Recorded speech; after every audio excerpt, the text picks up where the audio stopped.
Fala galera! Beleza? Tranquilo? De boa, galera! Suave na nave! Então, hoje a gente vai trabalhar um tema diferente, um tema bem legal. Precisa ter atenção aqui, sabe o que vai ser? Vamos trabalhar com a Mesopotâmia, galera! Vamos discutir coisas novas. Vamos entender como funcionavam as grandes civilizações da antiguidade. Show de bola? Quer saber mais? Vem comigo, vamos descobrir um pouquinho mais sobre a Mesopotâmia? Essa é a hora, galera. Vamos junto embarcar nessa aventura. Vamos? Então, galera, nós vamos estudar aqui a Mesopotâmia, né? Terra entre rios, como eu falei, tá bom? Eu sou o professor Edson, o seu professor de História, e vamos estudar aqui esse novo conteúdo, né? Então, para isso, eu trouxe aqui duas imagens já na apresentação, já na tela, né, inicial, que é um zigurate, esse castelão grandão aqui, bonitão, e essa placa de argila com a escrita cuneiforme. Mas, professor, o que é um zigurate? E o que é a escrita cuneiforme? Calma, galera, calma, que daqui a pouquinho eu vou te explicar melhor, tá bom? Não fica com pressa não, controla essa ansiedade aí que daqui a pouco a gente vai falar melhor sobre cada um deles. Show de bola? Beleza? Então vamos acompanhar aqui para a gente entender primeiro o que é a Mesopotâmia, do que é isso, que bicho é esse que a gente está falando, né? Vamos lá, olha só. Trata-se de um planalto, né, de uma região de área vulcânica localizada no Oriente Médio, né, entre os rios aí Tigres e Eufrates, beleza? Ocupado aí pelo atual Iraque, que a gente chama hoje em dia, tá bom? É uma região de interesse histórico e geográfico mundial, importante isso aí, ó. Aqui eu trago um mapinha com a região pra gente aqui entre o rio Tigres e o rio Eufrates, tá bom? Pra gente localizar. Mas para ficar maneiro, para ficar mais interessante, vamos descobrir aqui, ó, em que parte desse nosso planeta localiza-se essa região, né? Fica na região do Oriente Médio, que a gente conhece aqui, né? Deixa eu marcar para vocês, olha só. Então, região do Oriente Médio que a gente conhece hoje em dia, tá bom? Mas vamos dar um zoom nesse mapão aí para a gente poder ver um pouquinho melhor? Vamos tentar? Olha só. Olha aí, galera, a imagem ficou meio desfocada, né? Então vamos melhorar um pouquinho o enfoque aí dessa imagem, a resolução, e vamos marcar os rios, né? Porque aqui, ó, cadê os rios? Não estão aparecendo. Então vamos marcar aqui, olha só, com essa sobreposição de imagem a gente já consegue ver aqui, ó, a mesma região, né? Entre o Mediterrâneo, aqui, ó, mar Mediterrâneo, tá bom? E aqui outros mares, a gente vai ver aqui, olha só, o rio Tigres e o rio Eufrates, marcado aqui, ó, nessa região mais clara, é a região onde todas as civilizações mesopotâmicas, né, todas as cidades mesopotâmicas se instalaram ao longo do rio Tigres e Eufrates. Aqui, para a gente poder dar destaque a essa região, olha só, a gente tem marcado aqui, ó, em verde, a região das cidades mesopotâmicas e em destaque em amarelo os rios Tigres e Eufrates, beleza? Tranquilo, galera? De boa! Vamos dar sequência aqui então para a gente entender um pouquinho mais. Aí a gente vai falar aqui, ó, do Crescente Fértil, né? Que é uma região aqui, ó, que vai da Mesopotâmia até o Antigo Egito, olha só. Região do Oriente Médio excelente para a agricultura, de um formato de uma lua crescente e seu território possui um solo fértil. Tá vendo essa parte marcada aqui, ó? Parece quase que uma lua crescente, né? Se você virar a cabecinha aí assim um pouquinho, você vai ver que parece uma luazinha crescente, por isso a gente chama de crescente fértil. Fértil por conta do solo, porque toda essa região era muito fértil, muito boa para a agricultura, por conta da presença desses rios, tá? Tigres e Eufrates, no Oriente Médio, e aqui no norte da África, na região do Egito, o rio Nilo, beleza?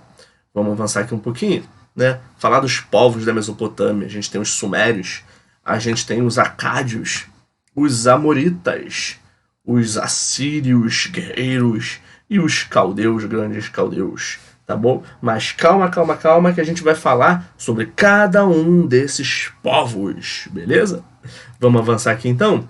Vamos falar dos sumérios, olha só. Foram os primeiros a habitar o sul da Mesopotâmia, olha só. na região sul, ou seja, bem próximo ali da junção dos rios Tigres e Eufrates, tá bom? A gente daqui a pouquinho vai ver algumas cidades sumerianas aqui na tela. Sua organização política era semelhante a uma confederação de cidades-estados, ou seja, governadas por um chefe religioso e militar que era denominado patesi. Ou seja, gente, não tinha um imperador, um rei, né, um grande chefe de todas essas cidades, estados sumerianas. Na verdade, cada cidade, estado sumeriana, seja Ur, Nippur, Lagash, Uruk, cada uma dessas cidades e estados tinha sua própria liderança autônoma, tá bom? Então não teve uma organização centralizada. Cada cidade desenvolveu sua autonomia. Por isso foram os primeiros povos, né? A região aqui, olha só, nesse bloquinho amarelo aqui, ó, a região foi ocupada em 5000 a.C. pelo povo sumério, que ali construiu as primeiras cidades de que a humanidade tem conhecimento, como Ur, Uruk, Lagash, como eu acabei de falar para vocês, né? Realizavam obras, olha aí, ó, de irrigação, barragens e diques. Para quem acompanhou a última aula, né, a aula anterior aí de... Última aula não, desculpa, a aula anterior sobre a expansão da agricultura depois do período neolítico, vocês viram, então, quem acompanhou, né, que surgiu as primeiras comunidades em torno da agricultura, ali nas margens dos rios, não é isso? Então, essas primeiras comunidades, quando surge o Estado, vão formar as primeiras cidades. Dessas primeiras cidades, temos alguns exemplos aqui, como Ur, Uruk e Lagash, dos povos sumérios, como a gente está falando agora, tá bom?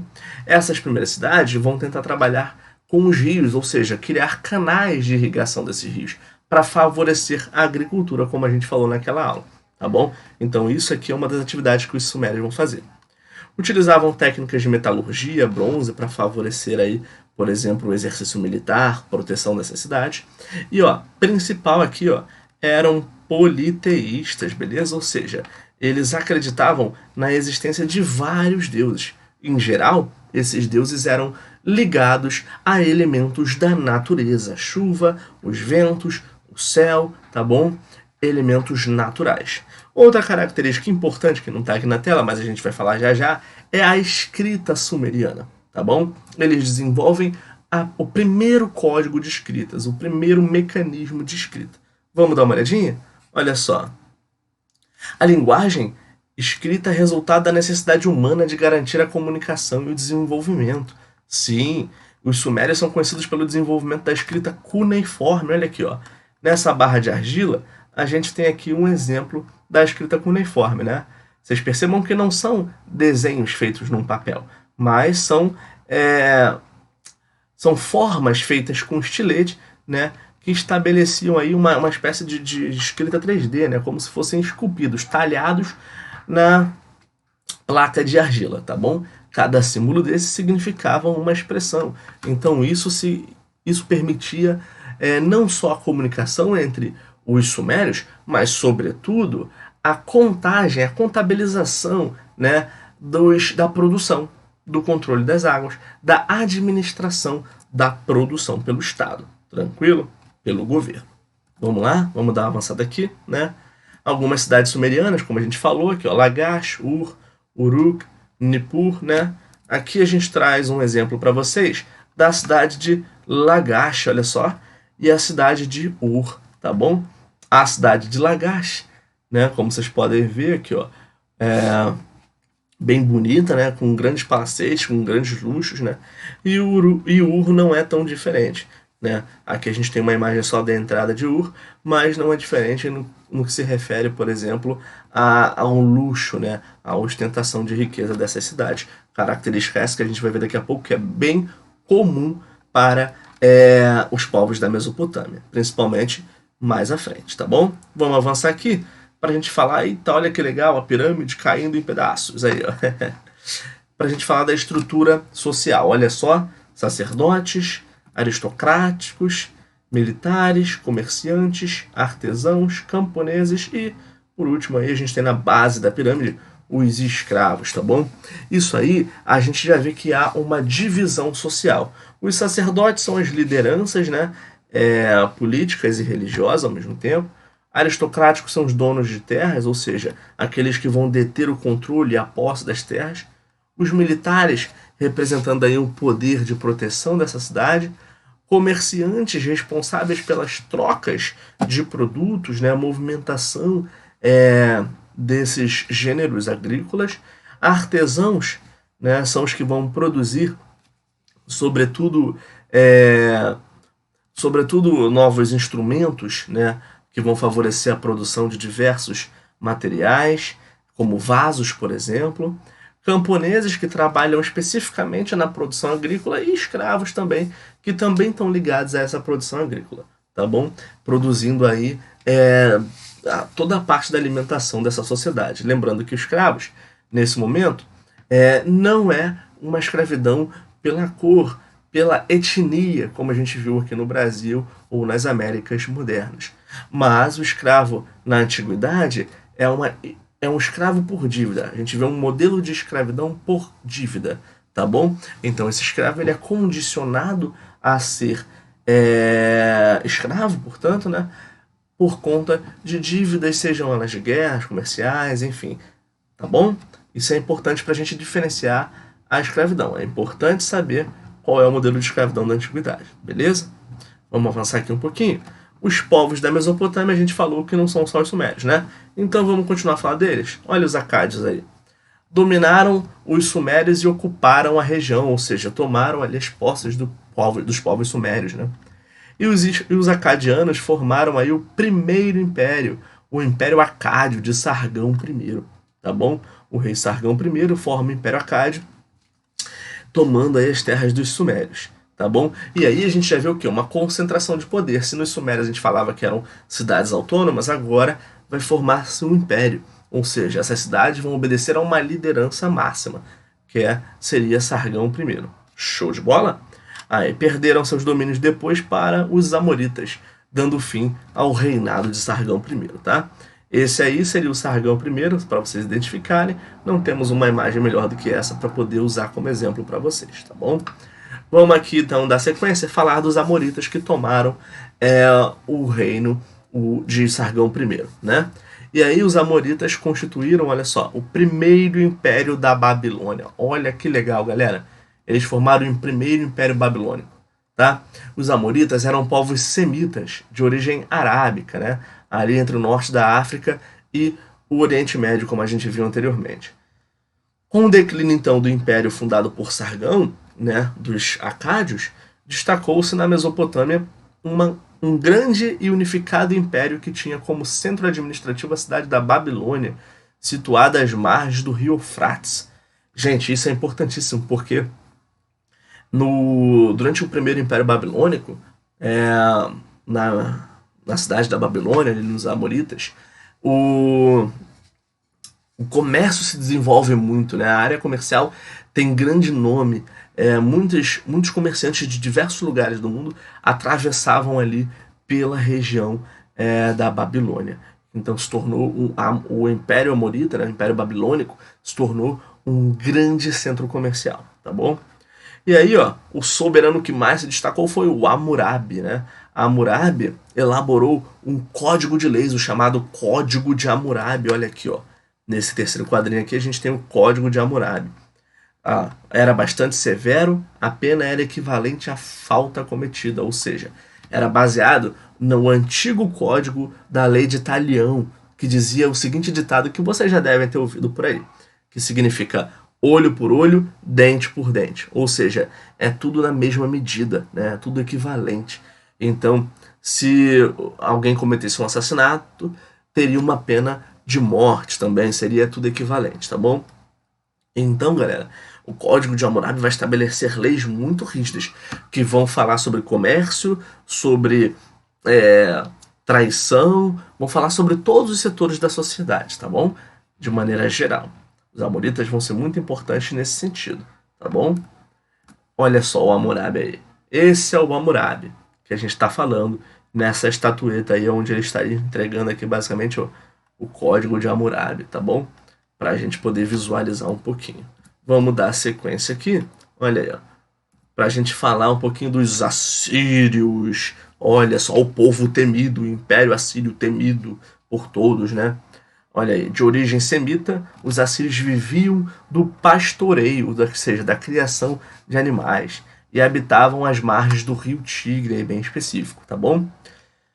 É importante entender que aqui, ó, a partir do final do segundo milênio antes de Cristo, eles passaram a se organizar como sociedade altamente militar, ganhando cada vez mais força para as novas conquistas, né? E olha aqui, eles possuíram um caráter expansionista, ou seja, cada vez querendo conquistar novos territórios. Por isso que os assírios eram muito temidos. Para você ter ideia, olha só, as conquistas do povo assírio foram além da Mesopotâmia, né? Como eu digo aqui no último quadrinho, aqui, ó, foram além da Mesopotâmia, chegaram ao Egito, conquistaram o território egípcio ao norte da África, para você ver como eles eram expansionistas mesmo, tá bom? Então, a Surbanipal foi responsável por esse caráter expansionista que a gente está falando, tá bom? Uma grande liderança dentro do povo assírio na região Mesopotâmia, tá bom? Aqui a figura de Assurbanipal, para a gente dar uma visualizada também, tá bom? Essa foi a melhor figura que eu encontrei sobre ele, para a gente entender um pouquinho. E vamos ver por último aqui, ó, os caldeus. Olha aí, ó. Os caldeus, eles acabam tomando os territórios dos assírios, né? E aí quando eles tomam os territórios dos assírios, é quando eles conseguem criar o segundo império da Babilônia. Ou então, também chamado de Império Neo-Babilônico. Neo significa novo, então Império da Nova Babilônia, tá bom? A gente pode chamar de Segundo Império Babilônico, como fala aqui no nosso esqueminha aqui, tá bom? Povo de origem semita que se estabeleceu na Baixa Mesopotâmia, no início do primeiro milênio antes de Cristo, tá bom? Os caldeus foram os principais responsáveis pela derrota dos assírios, como eu falei anteriormente, tá? O Império dos Caldeus durou apenas 73 anos, pois foi incorporado pelo Império Persa, ou seja, foram invadidos pelos persas depois que o seu grande líder dos caldeus, né, foi morto, né, que seria o Nabucodonosor. Nabucodonosor foi o soberano mais conhecido dos caldeus. E Nabucodonosor, após sua morte, tem aí o Império Caldeu, o Império Neobabilônico, né? Ele tem uma enfraquecida com a morte do Nabucodonosor. E com sua enfraquecida, ele vai ser invadido pelos persas depois, dando fim aí às civilizações mesopotâmicas, desculpa, e, claro, dando fim ao Império da Babilônia, tá bom? Mas dentre as principais contribuições da Babilônia, nós temos aqui, ó, construção dos Jardins Suspensos e a Torre de Babel, né? O Império ficou famoso por esses dois grandes inventos, por essas duas grandes obras. Daqui a pouco a gente vai mostrar uns exemplos aqui para vocês. Olha só. Esse aqui foi Nabucodonosor, para a gente poder visualizar, né, a sua figura. Beleza? Esse camarada aqui foi Nabucodonosor. Ou, para alguns, como você prefere se referir, Nabucodonosor. Aí vai ficar a seu critério, se é Nabucodonosor ou Nabucodonosor, tá bom? Vamos lá, olha só. Aqui, ó, aqui temos uma imagem dos Jardins Suspensos da Babilônia, tá bom? Aqui ao lado temos uma reconstituição também dos Jardins Suspensos da Babilônia, né, da revista super interessante aí da Abril, tá bom? E aqui, ó, nós temos um ziggurat, a Torre de Babel, a famosa Torre de Babel, que segundo a mitologia cristã, né, narrada através da Bíblia, seria uma torre criada pelos homens para chegar ao céu, né? E diante dessa ambição humana, Deus, o Deus cristão, teria derrubado a torre e dividido esses humanos em vários idiomas diferentes, fazendo com que os humanos não se entendessem. Essa é uma narrativa mitológica, né? Uma narrativa a partir da visão cristã, mas sempre vale entender um pouquinho também da forma religiosa, porque entender de religião, entender as coisas também a partir da religião, significa entender como as coisas eram vistas naquele momento. Tranquilo? Beleza? Então, olha só. Temos aqui mais um exemplo de um ziggurat, tá bom? Os Jardins Suspensos do Valongo também. E aqui mais um ziggurat também, muito retratado nas lendas da Torre de Babel. Mas essa imagem aqui, ela é mais comum. Beleza? Vamos avançar aqui. Olha aí os zigurates, né? Aqui eu tenho um exemplo panorâmico de um zigurate. E aqui eu trago uma foto aqui de frente, né? Do mesmo zigurate para vocês, que seria o zigurate da cidade de Ur. Aquela que a gente viu lá no começo, quando a gente falava dos sumérios, tá bom? Só um minuto, voltando aqui rapidinho. Os zigurates, importante dizer, eles são fundamentais para a cultura mesopotâmica, tá bom? Porque eles são ao mesmo tempo... eita, confundi aqui, me perdoa aí. Eles são ao mesmo tempo espaços onde você vê o jardim suspenso da Babilônia e tudo mais, mas são ao mesmo tempo espaços políticos e religiosos. Você tem aí o abrigo do sacerdote, né? Porque o sacerdote que fica no topo, ele é a figura mais importante religiosamente e também é a figura política importante para a civilização mesopotâmica. E aí você vai ter Hammurabi, Nabucodonosor e por aí vai, tá bom? Seja qual for, vai ser fundamental e o zigurate vai ser importante para isso. O legado da Babilônia, a gente pode pegar aí, olha só, a astronomia, né? A astronomia vai ser muito importante, porque olha só, galera, eles vão dividir os meses, os anos, as horas, os minutos, os segundos, da mesma forma com que a gente utiliza hoje, não é isso? 60 segundos, 1 minuto, 60 minutos, 1 hora, não é isso? 24 horas, 1 dia, 7 dias, 1 semana, 12 meses, 1 ano, não é isso? Então, é a mesma forma que os babilônicos já utilizavam, ou seja, nós vivemos ainda uma herança desse povo babilônico. Então é importante contribuição. A medicina, né? A medicina, assim como a matemática, que vai ser também uma influência aí babilônica, vai ser importantíssimo para o estudo, né? Para o conhecimento não só do mundo, mas sobretudo do homem, do corpo, da anatomia, prevenção de doenças e tudo mais. Nós temos também a escrita, como eu falei anteriormente, a escrita cuneiforme, né? O primeiro código de símbolos para atribuir uma comunicação, para desenvolver uma comunicação, foi tão importante que depois outros povos se apropriaram, né? Os sumérios iniciaram, os acádios, depois os amoritas, até os caldeus, todos utilizaram, se apropriaram desses códigos de comunicação. E depois outros povos fora da Mesopotâmia também, como os hebreus, persas, tá bom? Então a escrita vai ser fundamental. Outra questão é a arquitetura, né? A arquitetura, os palacetes, né? Os zigurates, o luxo do jardim suspenso da Babilônia, tudo isso vai ter uma característica muito importante dentro do legado da Mesopotâmia, tá bom? A matemática, né? Olha lá, entre os caldeus, o último povo da Babilônia, alcançou grande progresso. As necessidades do dia a dia levaram a um certo desenvolvimento da matemática. Gente, é fundamental, né? Assim como a escrita, a matemática também servia para administração, para contabilização da produção, tá bom? Dos diques, das barragens, dos gêneros agrícolas produzidos, contabilização da população, quem paga imposto, quem não paga. Então a matemática, além da escrita, vai ser fundamental para isso, tranquilo? A literatura, né? E aí você tem o mito da criação da humanidade, a epopeia de Gilgamesh, né? Que era uma aventura aí de amor e coragem, né? Do herói Deus, cujo objetivo era obter a imortalidade, tá bom? Então, assim, muito importante, a literatura também se desenvolveu já lá na Mesopotâmia. E importantíssima a justiça, né? A gente viu que os amoritas criaram o Código de Hammurabi, né? Que era um código muito duro, um código muito incisivo, baseado aí na lei de Talião, né? Olho por olho, dente por dente, né? A pena equivalente ao crime, ou seja, então eles criaram já um código de leis que poderia controlar o comportamento daquela sociedade, em todos os ambientes da sociedade.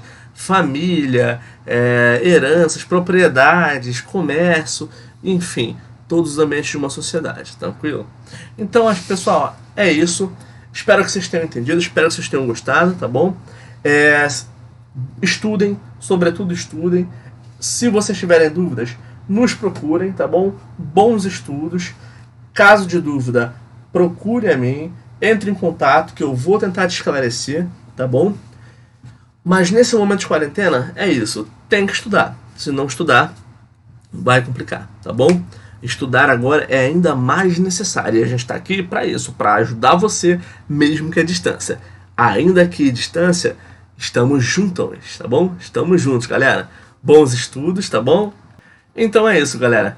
Espero que vocês tenham curtido, tá bom? Essa foi a nossa aula sobre Mesopotâmia, tá bom? A nossa próxima aula vai ser sobre o Egito Antigo, olha que legal. Mas por hoje é isso. Por hoje a gente vai falar só sobre a Mesopotâmia. Espero que tenha sido tranquilo para vocês.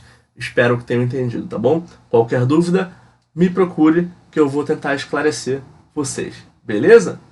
Valeu, pessoal. Grande abraço. E não esqueçam, deixe o seu like, tá bom? Deixa o like aí pro tio. Compartilhe o canal com seus colegas, tá bom? E se inscreve aí no canal. Se inscreve aí para dar aquela força pra gente, tá bom? A gente vai estar sempre fazendo novos vídeos. A gente não, eu. Beleza, galera? Grande abraço. Tamo junto, galera. Suave na nave.